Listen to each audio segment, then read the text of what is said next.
My name is Jody, and thank you for joining me. Tonight, or today, whatever, we want to talk about 5 ways to nourish your self-esteem. And why is that important? Teammate and I were talking about this today, and reasons why you need to nourish your self-esteem is because on the daily, we get a beating to our self-esteem. Maybe we have had problems at a job, or maybe we have had a fuss with somebody or a disagreement with somebody, or maybe there have been things that in our past that have caused us to have low self-esteem. It could be a number of things, and especially with all of the craziness that is going on nowadays, your self-esteem kind of takes a beating.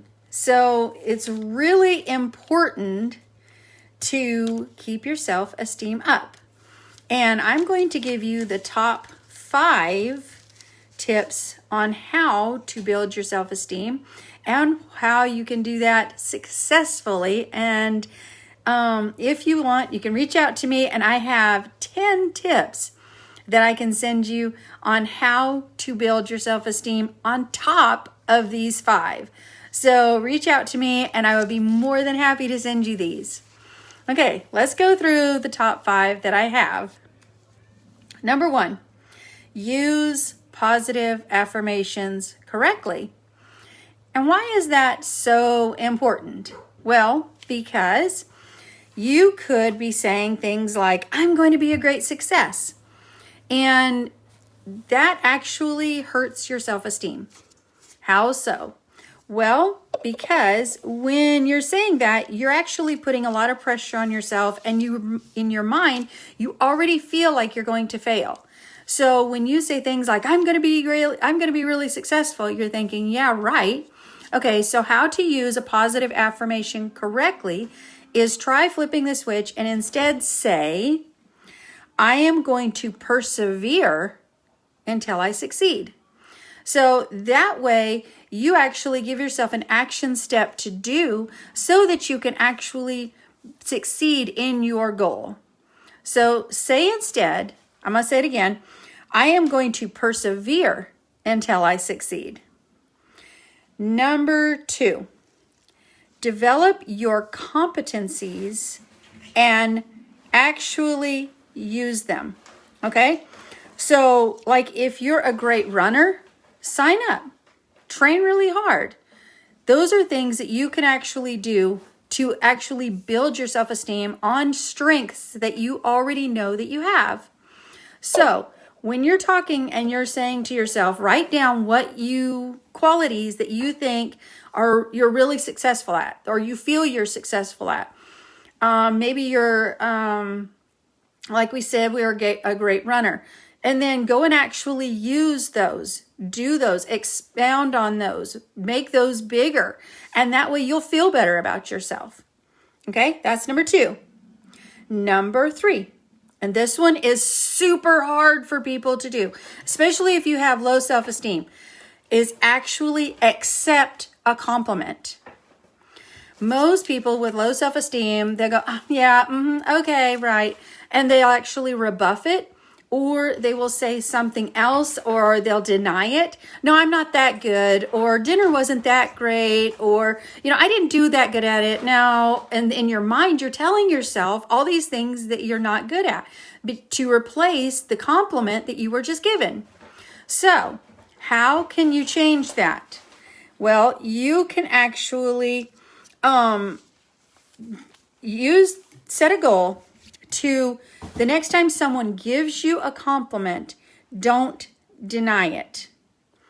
Keep accepting it, and actually eliminate the idea of rebuffing it until the impulse fades.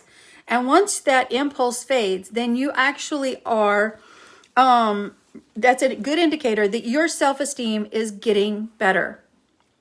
So deny yourself the urge to rebuff a good compliment. If someone says, hey, you cooked a great dinner, say thank you. And then, you don't have to expound on it, but just simply say thank you. So if someone says, oh, you look great in your haircut, thank you. Or, whatever it was, say thank you. Don't deny it. You don't have to expound on it, but just simply say thank you. And that muscle will grow until you quit having the impulse to deny that compliment. And that one is huge for most people with low self-esteem. Number 4, eliminate self-criticism and introduce self-compassion. Because we always want to have self-compassion. And that's hard. Hey, Vincent, thank you for joining me. Whenever self-criticism kicks in, ask yourself this huge question. Would I say something like that to someone that I care very deeply about? Okay? You just don't want to say, would I say that to someone else? But say to yourself, would I say that to someone that I care very deeply about? Because you actually want to kick in that muscle right there. That way, because most of us are never going to say something mean or ugly to someone that we care very deeply about. We wouldn't say it to our child. We wouldn't say it to our mate. We wouldn't say it to our best friend. We would actually say something nice. So then why would we say it to ourselves? We actually have to live with ourselves. So why say ugly things to yourself? It just doesn't, it's not a good habit to have. And we have developed this habit if you're a person with low self-esteem. You have developed the habit of negative self-talk. So introduce self-compassion and eliminate self-criticism. Okay? Now here's the last one. Here's the number 5th one. Affirm your real worth. Sit down and make a list of qualities that you have that are meaningful in a very specific content. What I mean by that, such as what makes you a good mate, what makes you a good employee, what makes you a good best friend, all of these things. Sit down and write down qualities that actually make you a great person in those specific settings, okay? So like what makes you a good parent? What makes you a great employee? All of those, make sure they're very specific. So like if you're struggling with feelings of self-worth in your job, sit down and write and write down the qualities that make you a good employee.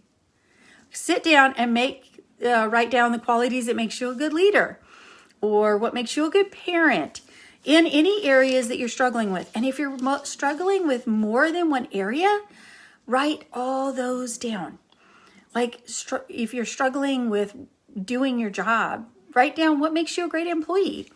All of these things are huge, but make sure they're in that specific setting. That way you can look back on that and say, no, these are the qualities that I have. Okay, this is huge because improving your self-esteem requires a lot of hard work, especially if you have a lack of self-esteem. So these will require a lot of hard work, but when you develop and actually nurture these healthier emotional habits, you are going to have great emotional returns when done correctly, and it will improve your life.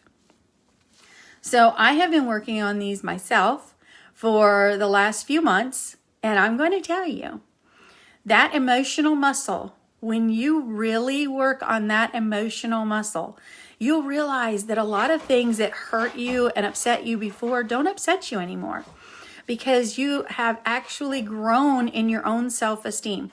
You're like developing that muscle, and it's kind of like working out and eating healthier. Once you get into that habit of developing the emotional return, you actually feel healthier. You're happier. You don't let all those little things get to you. If someone says something negative to you, you're like, okay, well, thank you for your opinion. But you know inside that, it's not that actual way. So the emotional returns are huge. So I hope this helps. And like I said before, if you reach out to me, I have 10 more tips, which are huge if you're working on building your self-esteem and your self-confidence. And they can help you in your job and in your personal life. So I hope this helps. Please share and reach out to me.